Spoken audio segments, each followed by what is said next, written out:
শুরু করো, আমি আছি, শুরু করো। এখন বলো, পড়ো, আমাদের কি শুনতে ইচ্ছা করে। অ্যাবজর্পশন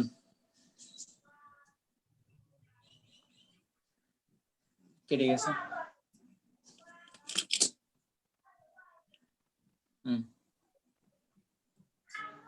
আচ্ছা, the phenomenon of attracting and retaining the molecules of a substance of the surface on the surface of a liquid or solid, resulting into higher concentration of the molecules on the surface is called adsorption. আচ্ছা, গতদিন আমরা adsorption অবশ্য পড়ছিলাম না, অর্থাৎ বেশিরভাগ molecule গুলাকে সারফেসে রাখা, অর্থাৎ হায়ার কনসেন্ট্রেশন থাকবে সারফেসে আর ভিতরে থাকবে কম। এটাকে অ্যাবজর্পশন মানে এক ধরনের শোষণ না? হ্যাঁ, শোষণ, বাট সারফেসে শোষণ হবে আর কি। হ্যাঁ, যেমন আমরা এটাকে বলতে পারি একটা ফোমের ভেতরে যে পানিগুলা ফোম যে অ্যাবজর্ব করতেছে এগুলোকে অ্যাবজর্ব বলবো না অ্যাবজর্ব বলবো? ফোম ওগুলোকে অ্যাবজর্ব বলবো। অ্যাবজর্ব না, না অ্যাবজর্ব এটা বলবো না, বলতে পারি। অ্যাবজর্ব বলবো। যেমন তোমাকে আমি পানিতে ডুবাই তুললাম, পানি তুমি যেভাবে পানি চোখ করবে সেটা হচ্ছে অ্যাবজর্পশন। তাহলে ওই, হ্যাঁ বুঝতে পারছি, তাহলে ওই কাঁচ যে আমরা গ্লাসের আশেপাশে যে পানি লেগে থাকে এগুলো কি অ্যাবজর্পশন? এটা অ্যাবজর্পশন, হ্যাঁ অবশ্যই। ঠিক আছে, কিন্তু আমি বুঝি না একটা জিনিস, অ্যাবজর্পশন মানে তো শোষণ। তাহলে কাঁচের গায়ে তো পানি লেগে থাকে, এগুলো তো কাঁচ শোষণ করে না, ওগুলো তো এমনি লেগে থাকে। এটাই তো বলছে, the phenomenon of attracting and retaining the molecules, attract করে এবং লাগায় রাখবে, এটাই হচ্ছে আচ্ছা অ্যাবজর্পশন। তাহলে শোষণ বললো এক ধরনের লাগতেছে, মানে বাংলাটার সাথে এক ধরনের অন্যরকম লাগতেছে কথাটা। শোষণটাও সেরকমই, একটা অধিশোষণ একটা হ্যাঁ। নরমাল শোষণটা ভিতরের তলেও হবে আর কি, সব তলে সমানভাবে হবে, আর এটা শুধু বাইরে। হ্যাঁ বুঝতে পারছি, এটা হলো বাল্ক ফেজ আর এটা হলো সারফেস।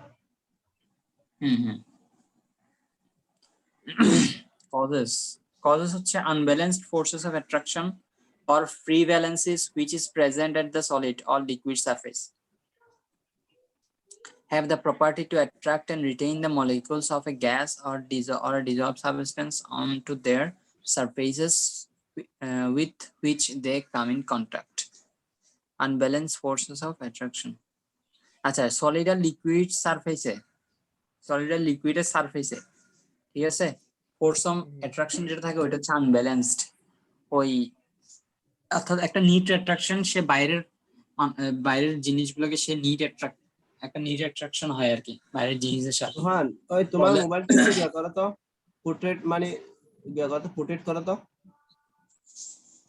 পোর্ট্রেট করলে না একটু ভালো মতো দেখা যাবে। এটা পোর্ট্রেট গেতে করো, জাস্ট উপরে গিয়ে রোটেট করবেন, রোটেট করো, রোটেট।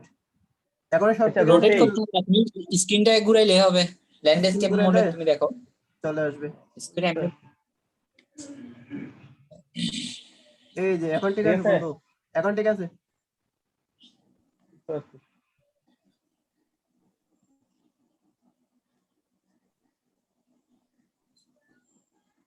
ঠিক আছে, শুরু করো একটা। ঠিক আছে, এখন কতটুকু বলছিলাম? Causes of absorption. Causes of অ্যাবজর্পশনের মধ্যে হচ্ছে আচ্ছা, unbalanced forces of attraction or free valencies, এটা হচ্ছে যে কারণ, অর্থাৎ ব্যালেন্সি যুক্তস্থ ফাঁকা থাকা অথবা ফোর্স অফ অ্যাট্রাকশন। আমরা যে সারফেস টেনশনে পড়ছি, সারফেসে ফোর্স অফ অ্যাট্রাকশন জিরো হয় না, এখানেও এরকম, ঠিক আছে। আনব্যালেন্স ফোর্স অফ অ্যাট্রাকশনের কারণে অ্যাবজর্পশনটা হয়, শুধু সারফেসে অন্যান্য মলিকিউল গুলা লেগে থাকে আর কি। তারপরে নেক্সট পেজ।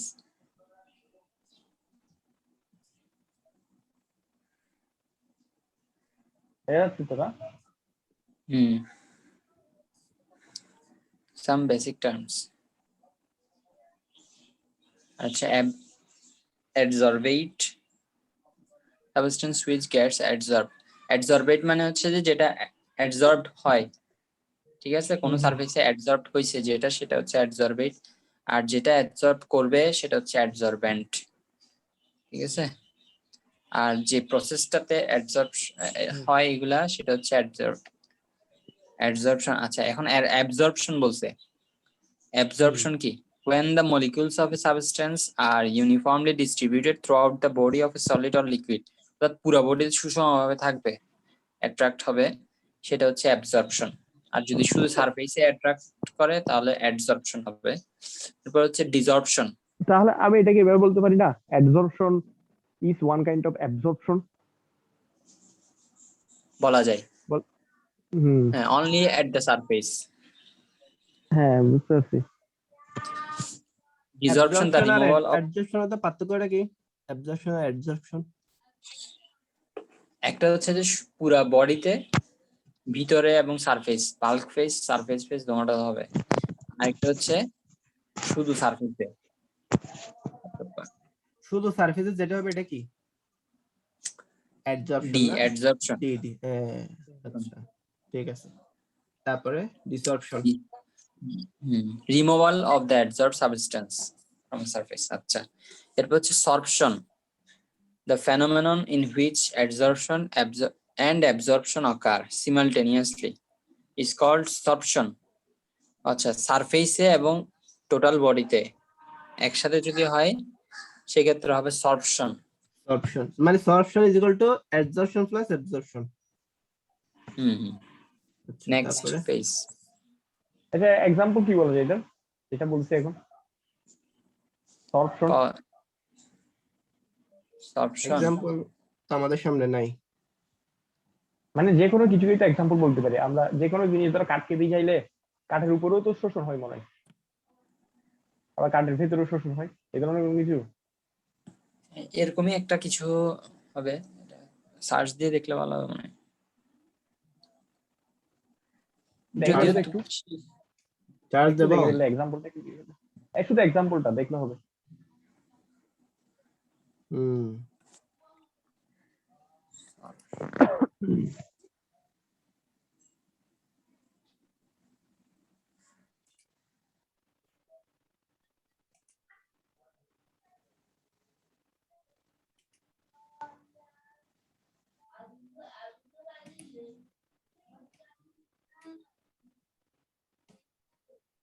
আচ্ছা, এরকম হলে তো আমি বলতে পারি সরপশন আর অ্যাবজর্পশন একই, কারণ অ্যাবজর্পশনের ক্ষেত্রেও তো সব সব জায়গায় শোষণ হয়, তো সরপশনের মানও তো সব জায়গায় শোষণ। আমার কথা বুঝতে পারছো? হ্যাঁ বুঝছি কথাটা, ঠিক আছে তো তোমার কথা। এরকম হলে তো তাহলে সমস্যা। এরকম হ্যাঁ, তো এটা হতে পারে না মানে একটা বস্তুর মধ্যে আলাদা আলাদা ভাবে দুইটা হচ্ছে। আলাদাভাবে দুটো হতে পারে তো, যেমন গ্লাসের মধ্যে গ্লাস শুধুমাত্র অ্যাবজর্পশনই ঘটে, এখানে অ্যাবজর্পশন হয় না তো মনে হয়।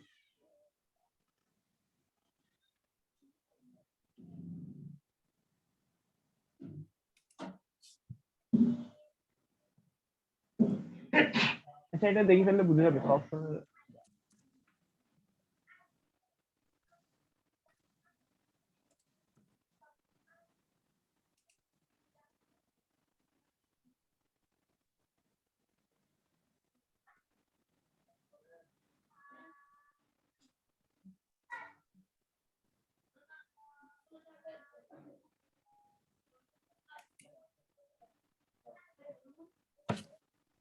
এই যে আছে না তোলা, তোলা যখন কালির মধ্যে কি হয় ডুবে যায় তখন দুনিয়াটা হয়, তখন সরপশন হয়। সরপশন। হ্যাঁ, কটন তুলা dipped যেমন in ink is an example of sorption.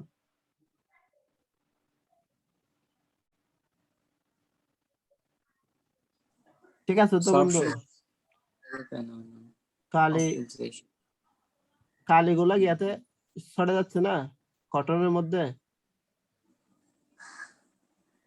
তো আবার দুটোটা কেমনে হয় এখানে? আচ্ছা, সরপশন, হ্যাঁ সরপশন আর অ্যাবজর্পশন তো একই মনে হচ্ছে। হ্যাঁ, আমাদের লাগছে অ্যাবজর্পশন মানে শুধুমাত্র বাল্ক ফেজের শোষণ মনে হয়। কিন্তু আমার স্যারে পড়াইছিল একটু একটু মনে আছে, স্যার বলছিল দুটোটার শোষণ অ্যাবজর্পশন। হ্যাঁ, অ্যাবজর্পশন মানে দুটোটাতে শোষণ হবে অবশ্যই, কারণ সারফেস ফেজে অবশ্যই শোষণ হয়। উপর দিয়ে এখানে একটা কথা লিখছে, এখানে সিমুলটেনিয়াসলি একটা কথা লিখছে, ওইটার ক্ষেত্রে অ্যাবজর্পশনের ক্ষেত্রে মনে হয় সিমুলটেনিয়াসলি হয় না।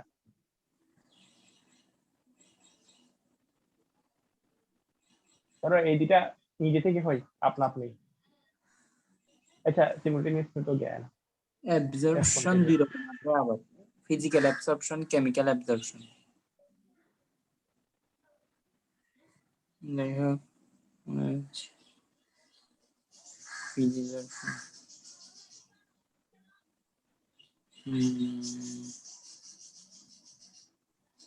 এখানে বলছে যে absorption is usually a physical operation, বুঝছো?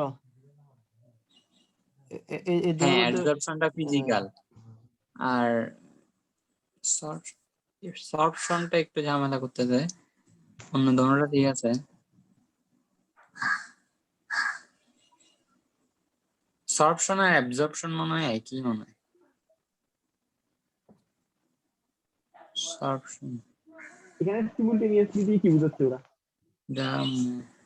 একই সাথে একসাথে একই সাথে হচ্ছে, হ্যাঁ ওইটার ক্ষেত্রে সরপশন হচ্ছে একসাথে হচ্ছে না। ফিজিক্যাল এন্ড কেমিক্যাল প্রসেস, বুঝছো? দুইটা সরপশন হচ্ছে দুইটা become satisfy the specific case, আর অ্যাবজর্পশনটা হচ্ছে ফিজিক্যাল, এরকম লাগতেছে। এখানে আরেকটা কথা বলছে দেখো, sorption is a physical and chemical process by which one substance become attached to another, এখানে বলছে সাবস্টেন্স। আর অ্যাবজর্পশন হচ্ছে ক্ষেত্রে হচ্ছে the incorporation of a substance in one state into another of a different state,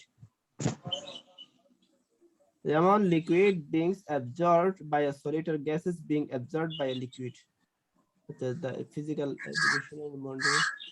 ঠিক আছে বন্ধু, অ্যাবজর্পশনটা হচ্ছে physical আর সবশনটা হচ্ছে ফিজিক্যাল এন্ড কেমিক্যাল দুটোটা। দোনোটা। মানে আর তাহলে অ্যাবজর্পশন অ্যাবজর্পশন মানে তাহলে বোঝা যাচ্ছে মানে বাহ্যিকভাবে আমরা কেমিক্যাল যেটা দেখে শুধু। বুঝবো। মানে তোমরা যেটা বলছো বাহ্যিকভাবে যেটা দেখে বুঝবো। অ্যাবজর্পশন এবং সবশনের মধ্যে মিল আছে, ঠিক আছে, কিন্তু সবশনটা হচ্ছে ফিজিক্যাল এন্ড কেমিক্যাল দুটোটা একসাথে। মানে আর ইন্টারনাল হয় এখানে। হ্যাঁ, আচ্ছা, বুঝতে পারছি। ঠিক আছে না, তাহলে আরেকটাতে যাচ্ছি।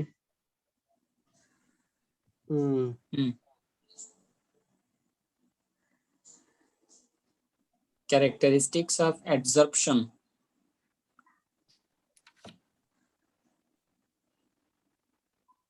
কই Adsorption, হ্যাঁ eh? হ্যাঁ ঠিক আছে। Adsorption refers to the existence of a higher concentration of any particular component at the surface of a liquid or a solid phase. Adsorption, আচ্ছা, existence of a higher concentration of any particular component at the surface. আচ্ছা, সারফেসে higher concentration থাকবে আর কি, ঠিক আছে। তারপর 2 নম্বরটা বলছে adsorption is adsorption is accompanied by decrease in the del G. আচ্ছা, ফ্রি এনার্জি চেঞ্জ ডিক্রিজ হবে adsorption এর ক্ষেত্রে, del G ডিক্রিজ হবে। ফ্রি এনার্জি কাকে বলে একটু বলো তো, বুঝলে কি আসলে? ফ্রি এনার্জি মানে del G, মানে এটা কাকে বলে? del G কেই ফ্রি এনার্জি বলে। মুক্ত শক্তি একটা আছে যে মুক্ত শক্তি, যেটা ওই আচ্ছা, ওইটা মুক্ত শক্তিকে এনার্জি বলে, বুঝতে পারছি। বুঝছো? সোনা বুঝছো তো? এটা কলেজের মধ্যে স্টুডেন্টদেরকে বলতে হবে আর কি, যে মুক্ত শক্তি হচ্ছে ফ্রি এনার্জি। আগে বলে দে, বাংলা বলো। আচ্ছা, মানে যে শক্তিটা মুক্ত, শক্তি যতটুকু গিয়া হবে আর কি, নির্গত হবে বা এই ধরনের হতে পারে আর কি। শক্তি একটা সিস্টেম থেকে যতটুকু শক্তি মুক্তি পাবে এরকম কিছু হতে পারে, শক্তির পরিবর্তন। আচ্ছা, adsorption is accompanied by decrease in the del G of the system. আচ্ছা, যখন adsorption হবে তখন del G মুক্ত শক্তি কমে যাবে, ঠিক আছে, ফ্রি এনার্জি চেঞ্জ কমে যাবে, ফ্রি এনার্জি কমে যাবে, মুক্ত শক্তি পরিবর্তন, এবং যতক্ষণ পর্যন্ত জিরো হবে না ততক্ষণ adsorption চলতে থাকবে, ইকুইলিব্রিয়ামটা এস্টাবলিশ হবে না। যখন del G equals to 0, adsorption equilibrium is said to be established. Hmm 3 number হচ্ছে adsorption is invariably accompanied by evolution of heat. আচ্ছা 2 নাম্বার প্রসেসটা এমনি আমরা বুঝতে পারছি, কিন্তু আসলে কি del G 0 হওয়া পর্যন্ত adsorption equilibrium হ্যাঁ এই জিনিসটা ইকুইলিব্রিয়াম আসা পর্যন্ত চলতে থাকবে, কিন্তু ডেল জিটা কি এটা বোঝা হয়নি এটা কি? হ্যাঁ ওইটার জন্য একটু ক্লিয়ার হচ্ছে না আর কি না। মনে আচ্ছা করো আমরা আগাই। হ্যাঁ অ্যাডজর্পশনটা শুরু হয়েছে, এখন এটা কতক্ষণ চলবে? যতক্ষণ শক্তির পার্থক্য থাকবে। এখন শক্তির পার্থক্য শেষ, এটা ইকুইলিব্রিয়ামে চলে আসছে, তখন আর বন্ধ হয়ে যাবে এটা। ইকুইলিব্রিয়াম না ইকুইলিব্রিয়াম পর্যন্ত আসার জন্য আমাদের শক্তির পরিবর্তনটা থাকতে হবে, তো শক্তির পার্থক্যটা এখানে যখন আসবে হ্যাঁ তখন অ্যাডজর্পশনটা বন্ধ হবে। হুম। আচ্ছা 3 নাম্বার হচ্ছে adsorption is invariably accompanied by evolution of heat. Adsorption আচ্ছা evolution of heat হবে, it is as এক্সোথার্মিক হবে আর exothermic কি। process. হ্যাঁ in other words del H of del adsorption S is এর মান always নেগেটিভ। negative. হুম আচ্ছা adsorption তার এর মানে ক্ষেত্রে del H অ্যাডজর্পশন একটা এক্সোথার্মিক প্রসেস। হ্যাঁ exothermic. তো শক্তি, তাহলে এটার সাথে তুমি তাহলে 2 শক্তি নম্বরে কি কেমনে হবে? মিলাবা? উৎপন্ন হবে, মুক্ত শক্তি করা হয়ে উৎপন্ন যাচ্ছে। হবে না? আচ্ছা এখানে একটা প্রশ্ন আছে, শক্তি উৎপন্ন হবে না এটা? এক্সোথার্মিক মানে তো শক্তি উৎপন্ন হওয়া তাপ না, উৎপন্ন হচ্ছে যে, হ্যাঁ তাপ শক্তি উৎপন্ন উৎপন্ন হওয়া। হচ্ছে। এখন অ্যাডজর্পশন যেখানে ঘটবে সেখানে কি তাপ পাবো আমরা কোনো না কোনো ভাবে? টেম্পারেচার কি ইনক্রিজ করবে? ধরো একটা জায়গায় অ্যাডজর্পশন হচ্ছে, ওটা এটা মনে তাপমাত্রা হয় কি আমরা বাড়বে? সামনে পড়লে বুঝতে পারবো, যে এখন তো বুঝতেছি না এটা আচ্ছা এখন। আচ্ছা, হ্যাঁ সম্ভবত মানে সামনে থাকবে মনে হয়। হ্যাঁ ঠিক When a আছে gas তাহলে। is adsorbed, the freedom of movement of its molecules become restricted. আচ্ছা when a gas is adsorbed, the freedom of movement of its molecules become restricted on account of it decrease in the entropy of the gas after adsorption. ষষ্ঠ, entropy decrease হয়, এটা তো হ্যাঁ বুঝে গেছি। মানে ছুটাছুটি কমে যায়, বিশৃঙ্খলাও কমে যায়, হ্যাঁ হ্যাঁ ফলে এটাই। Del S negative. আচ্ছা ডেল এস এর থেকে তো আমরা ডেল এইচও পাচ্ছি মনে হয়, হ্যাঁ অবশ্যই সূত্র থেকে তো পাওয়া যাচ্ছে। কারণ আমরা যখন এই হিট এনার্জি যারা ওরা ছুটাছুটি করার কারণে যেগুলা করবে, হিট এনার্জি দরকার না এদের, মানে তাদের মধ্যে পটেনশিয়াল ছিল, এখন এরা এক জায়গায় আবদ্ধ হয়ে গেছে, ফলে এই পটেনশিয়াল গুলো ছেড়ে দিতে হচ্ছে না, এই শক্তিগুলো এনার্জি গুলো তো ওদেরকে ছেড়ে দিতে হচ্ছে, ওই কারণে তাপ উৎপন্ন হইতে পারে, ইভলিউশন অফ হিট। ধরো আমি এটা এভাবে বলা যায়, কোন একটা বাষ্পকে ঠান্ডা করলে এটা তরল হবে, এটা এনার্জি ছেড়ে দিবে এখানে? বাষ্পকে তরল করলে হ্যাঁ এনার্জি ছেড়ে দিতে পারে, কারণ এখানে তো এন্ট্রপি কমে যাচ্ছে। আমার কথা বুঝতে পারছো? বুঝছি আমি,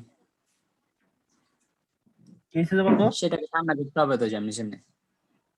হ্যাঁ ঠান্ডা করতেছি, ধরো বাষ্পকে ঠান্ডা করতেছি, তাহলে এনার্জি কি ছেড়ে দিবে কিনা, মানে এই ধরনের কোনো কিছু বুঝতে পারছি এখান থেকে? আচ্ছা এই ধরনের একটা কথা এরকম হইতে পারে, দেখো অ্যাডজর্পশন যেহেতু একটা এক্সোথার্মিক প্রসেস, ঠিক আছে? তো লাল-সাতিলের নীতি অনুযায়ী একটা নির্দিষ্ট চাপের মধ্যে যখন তাপমাত্রা কম হবে তখন অ্যাডজর্পশন ভালো হবে, আর তাপমাত্রা যখন বেড়ে যাবে তখন অ্যাডজর্বেট যেটা আছে, অ্যাডজর্বেটের যে মলিকিউলস সেগুলো রিমুভ হয়ে যায়, যেটাকে আমরা কি বলি, ডিসঅর্পশন বলি। এই ধরনের একটা কথা বলা আছে আর কি, এটার সাথে মিল আছে কথাটা, বুঝছো? মানে লো টেম্পারেচারে অ্যাডজর্পশনটা ফেভার বেশি করে, আর তাপমাত্রা বাড়ানোর ফলে অ্যাডজর্বেটের যে মলিকিউলস গুলো আছে সেগুলো রিমুভ হয়ে যায়, যে প্রসেসটাকে আমরা ডিসঅর্পশন বলি। আচ্ছা তাহলে তো মিল আছে, তাপমাত্রার সাথে থাকতেছে। এটা এরকম সম্পর্ক আর কি। তাপমাত্রা কমাইলে অ্যাডসর্পশন ভালো হবে আর কি। হ্যাঁ লো টেম্পারেচারে অ্যাডজর্পশন হবে, কিন্তু তাপমাত্রা বাড়ালে ডিসঅর্পশন হবে, উল্টা হয়ে যাবে, মানে রিমুভ অফ অ্যাবজর্বেট হয়ে যাবে। তখন তুমি গ্যাস চেঞ্জ করছো যে? আচ্ছা আমি একটু উপরে হয়ে শুছি তো সেই কারণে। এখন ঠিক আছে? হুম আচ্ছা এরপর হচ্ছে ক্যারেক্টারিস্টিক্স অফ অ্যাডসর্পশন শেষ গেল তো না এটা। এটা? হ্যাঁ শেষ। লাস্ট কথাটা কি বলছিল যে বন্ধু? এটা হলো এন্ট্রপিটা ডিক্রিজ করবে এটি, কারণ মুভমেন্ট কমে যাচ্ছে না গ্যাসের। মুভমেন্ট কমে যাওয়ার কারণে বিশৃঙ্খলা কমে যাচ্ছে, ফলে এন্ট্রপি ডিক্রিজ করবে, ডেলএস নেগেটিভ হবে। বুঝতে পারছো? মুভমেন্ট কেন কমে যাবে? কারণ হচ্ছে যে ফ্রিডম অ্যাডজর্ব মানে কি একটা তলে লেগে যাবে না ওরা, হ্যাঁ হ্যাঁ ঠিক আছে। এই জন্য মুভমেন্ট হবে। Next page.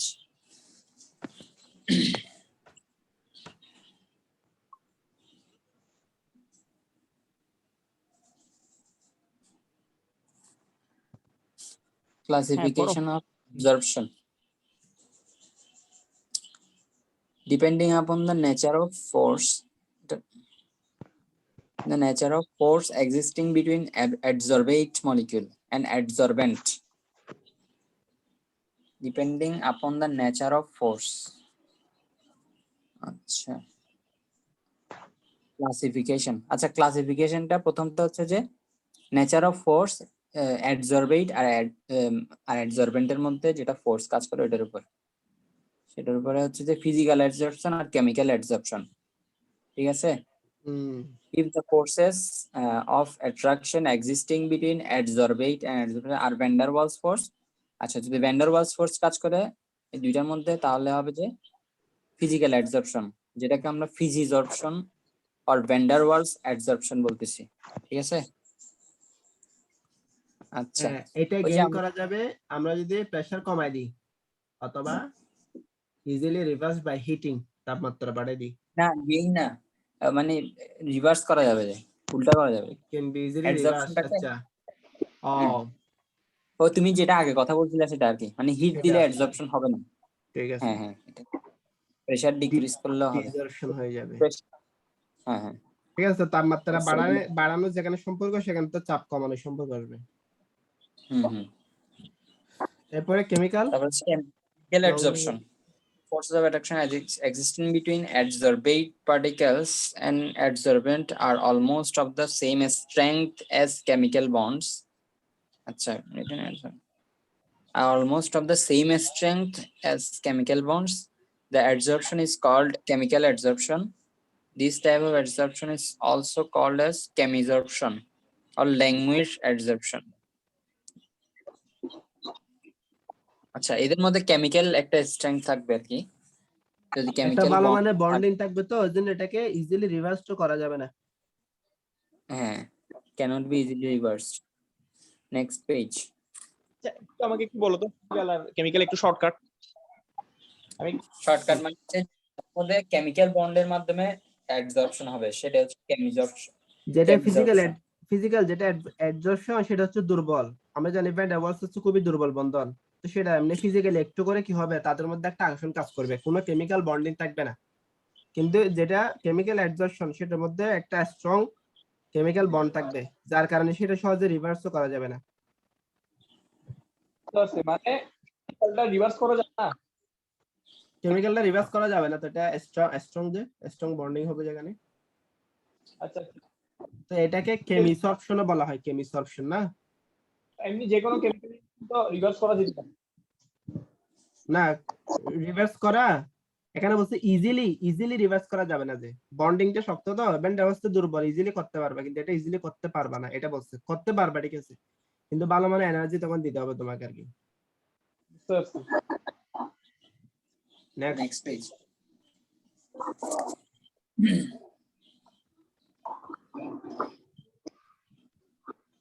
এর আগে কোনো পেজ নেই? না এটাই। আচ্ছা এখানে প্রথমে কোনটা দিছে? লো টেম্পারেচার। আচ্ছা এটা মনে হয় কেমিজর্পশন আর ফিজিজর্পশনের পার্থক্য নাকি? হ্যাঁ হ্যাঁ প্রথমটা ফিজিক্যালি বোঝা যাচ্ছে। আচ্ছা হ্যাঁ এটা ফিজিজর্পশন। It usually takes place at low temperature and decreases with increasing temperature. It takes place at high temperature, এটা হাই টেম্পারেচার হবে। তারপর হচ্ছে it is related to the case of liquefaction of gas. আচ্ছা আচ্ছা এটা কই আচ্ছা, লিকুইফিকেশন অফ গ্যাস মানে গ্যাস লিকুইফাই করার ক্ষেত্রে আমাদের ফিজ অপশন কাজে লাগে এটা বলতেছে। তোমার রিলেটেড উইথ তাপমাত্রা কম হলে ফেভার করো, তো তো তুমি যত তাপমাত্রা হ্যাঁ। কমাবা সেটা তত গ্যাস থেকে তরলের দিকে চলে আসবে না। হ্যাঁ হ্যাঁ, অর্থাৎ আমাদের লিকুইফাই করার ক্ষেত্রে কাজে লাগে আর কি এটা গ্যাস গ্যাস। তারপর ইট ইজ নট রিলেটেড, আচ্ছা যাই হোক, ইট ফর্মস মাল্টি মলিকুলার লেয়ার্স, আর এটা হচ্ছে ইট ফর্মস মনোমলিকুলার লেয়ার। আচ্ছা, যেটা হচ্ছে ফিজিক্স অপশন এটা মাল্টি মলিকুলার লেয়ার করে। এখন তাপমাত্রা বাড়ানোর কারণে মলিকুলার লেয়ার গুলা ভেঙে ভেঙে মনোমলিকুলার হয়ে যাবে আর কি, মানে এভাবে ইয়ে করা যায়। মনে রাখা যায় না। হুম। It does not require any activation energy.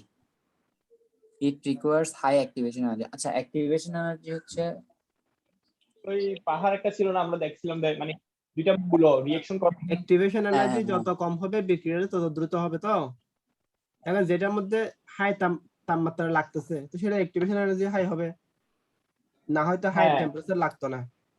Temperature যে হাই হবে। ঠিক আছে ঠিক আছে। আচ্ছা, high pressure is favourable. High pressure, আচ্ছা ঠিক আছে, আগে পড়ছি। Decrease of High pressure pressure, causes inversion. এটা উল্টো হবে আর কি। হিট কম লাগবে, প্রেসার বেশি লাগবে। আর এখানে হচ্ছে হাই ফেভার ইজ ফেভারেবল, তাহলে favourable. Decrease of pressure does not cause না, এটা ইনভার্সন। এটা আচ্ছা, বলেছে যে হাই টেম্পারেচার ইজ ফেভারেবল হবে, এটা decrease of pressure does not cause. হ্যাঁ, এখানে মানে এখানে ডাজ নট কজ ডিসরাপশন, মানে হাই প্রেসার থাকলেও সমস্যা নেই, না থাকলেও সমস্যা নেই, এটা আর কি। থাকলে ভালো, সমস্যা নেই, এই ধরনের বুঝাতে যাচ্ছে মনে হয়, কি জানি। স্পেসিফিক, তার মানে আমরা যেটা কেমিক্যাল দেখছি এটা সবগুলা highly specific, high pressure, high temperature, না শুধু প্রেসারটা লো, যে প্রেসারটা লো না। হ্যাঁ, pressure low, high activation energy, আর মলিকুলার লেয়ারটাও কম, মলিকুলার লেয়ার। ও, টেম্পারেচার বেশি হওয়ার কারণে লেয়ারটা মনো মলিকুলার হবে। আচ্ছা ঠিক আছে, আরেকটা দেখো হয়ে যাবে ইনশাআল্লাহ। নেক্সট আসো। Next page. আচ্ছা স্পেসিফিক কি হচ্ছে মানে নট ভেরি স্পেসিফিক। আচ্ছা গাইস, হ্যাঁ, স্পেসিফিক মানে হচ্ছে যে এই একটা কেমিক্যাল বন্ড যেরকম অ্যানায়ন এর সাথে ক্যাটায়নের হবে, অর্থাৎ অ্যানায়ন এর সাথে অ্যানায়ন হবে না কখনো, স্পেসিফিক ওটা বলতেছি আর কি। অর্থাৎ ফিজিক্যালে এরকম, ফিজিক্যালে তো ওই ধরনের স্পেসিফিকেশন নাই, এটা বলতেছি। আচ্ছা কেমিক্যাল আছে।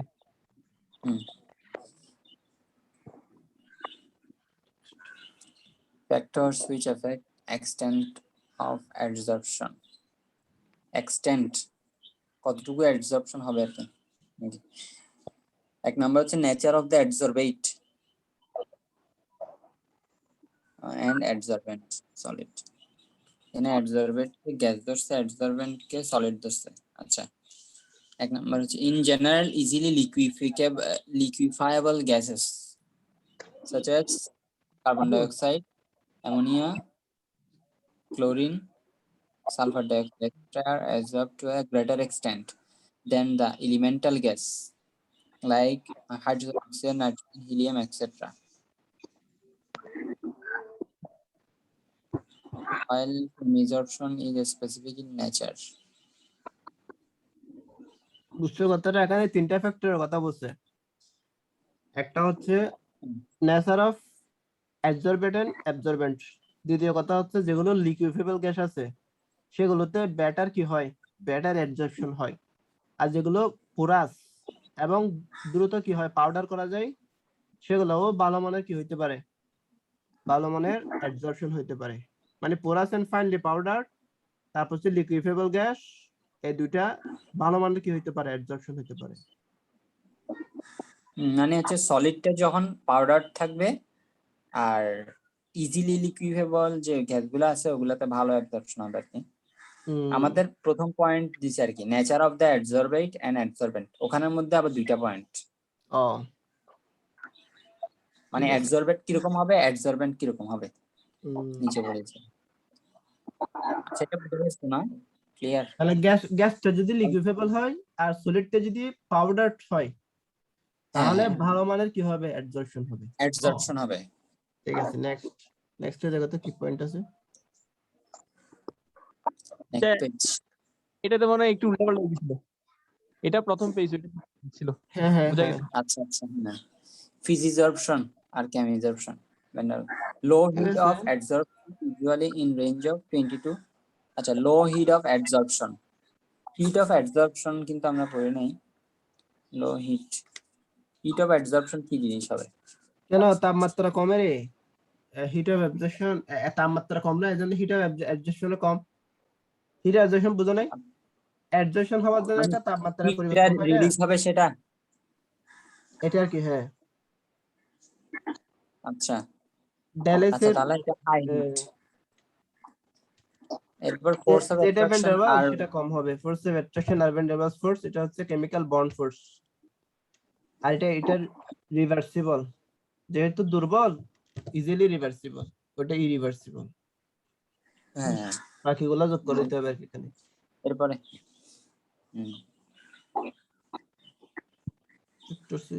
এটা এটা আবার আবার আসছে। আসছে। এরপরে তো আচ্ছা, 2 নম্বর হচ্ছে surface area of the solid absorption.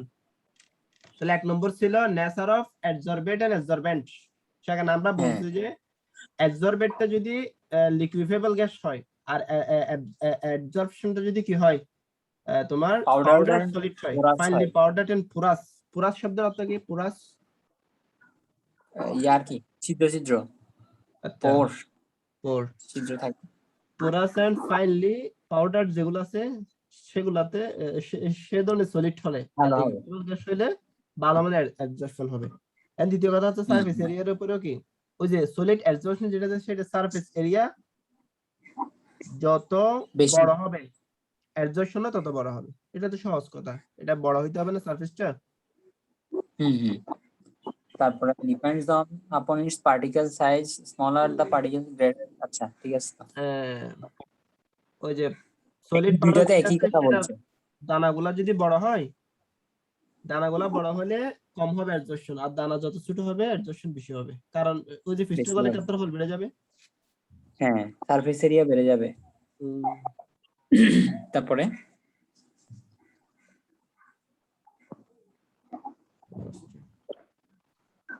Effect of temperature, এটা গুরুত্বপূর্ণ। ওই যে কথাগুলো এখানে বলছে ইম্পর্টেন্ট কিন্তু মনে হচ্ছে।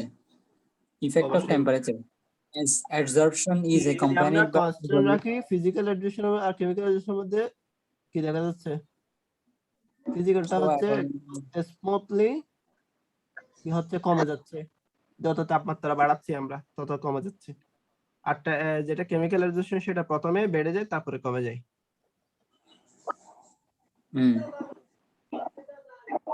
x by m isobar adsorbent। হ্যাঁ আইসোবার ভাই একটু বলতে হবে ভাই, মনে নাই। as adsorption is accompanied by evolution of heat, so according to the Lachatel principle the magnitude of adsorption should decrease with rising temperature। আচ্ছা, তো এটা physical adsorption আমাদের দেখা যাচ্ছে। তো physical adsorption isobar shows a decrease in x by m as the temperature rises। আচ্ছা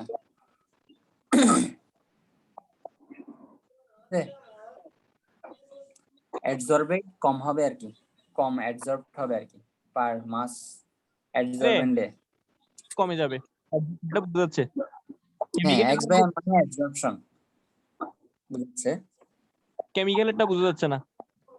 The isobar of chemical show in an increase in the beginning and then decrease as the temperature rises। এটা পরের পৃষ্ঠায় হয়তো থাকবে। নাই, দেখি adsorption isobar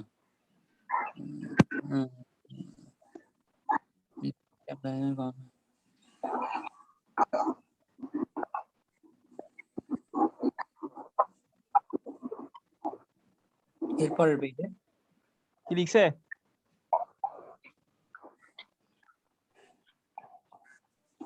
এরপরের পেজে কি থাকতে পারে যদি পেজ সিরিয়াল ব্রেক হয় আবার। আইসোথার্মের গ্যাস গেছে এক্সপ্লেনেশন। আচ্ছা, এটা বুঝো না আগেরটা বন্ধু। এখানে আবার কমে x বাই m আছে সেটা হচ্ছে অ্যাবজর্পশন এক্সটেন্ট, বুঝছো? মানে x টা দ্বারা বোঝাবে যে মূলত তোমার কি বোঝাবে, x টা দ্বারা হচ্ছে Absorbate. অ্যাবজর্বেন্ট আর m টা হচ্ছে অ্যাবজর্বেট।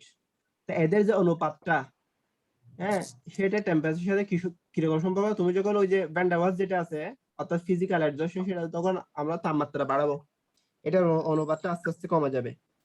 আর যেটা কেমিক্যাল সেটা প্রথমে বেড়ে যাবে, তো তারপর আবার কমে যাবে। প্রথমে বাড়বে যে কেন, সেটা হাই টেম্পারেচার সাইজে হাই টেম্পারেচার দিয়ে প্রথমে এটাকে বাড়াইতে হবে, তারপর আস্তে আস্তে ইজি হয়ে গেলে, ফিজিক্যালের মতো হয়ে গেলে, লুজ হয়ে গেলে বন্ডিং গুলো আবার আস্তে আস্তে ফিজিক্যালের মতো কমে যাবে।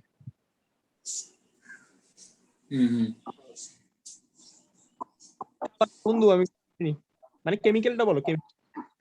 কেমিক্যালটা হচ্ছে তোমার এটা বন্ডিং শক্ত, তো প্রথমে এটা x বাই m এর মান বাড়বে, তো যখন আস্তে আস্তে লুজ হয়ে যাবে তখন ওই যে ফিজিক্যাল অ্যাডজাস্টমেন্টের মতো আবার কমে যাবে। আচ্ছা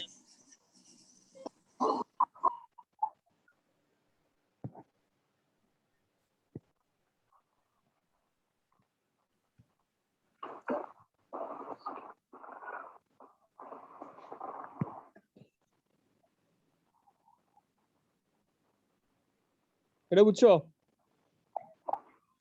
ওই যে তাপমাত্রা স্থির থাকলে সেটাকে অ্যাডজাস্টমেন্ট অফ আইসোথার্ম বলে, আর চাপ স্থির থাকলে আইসোবার বলে, এগুলা বলতেছে আর কি না। এটা এখানে দেখতে এটা হবে না মনে হয়। গুরুত্বপূর্ণ, এমনি এক্সটেন্ট অফ অ্যাডজাস্টমেন্ট এটা খুবই গুরুত্বপূর্ণ।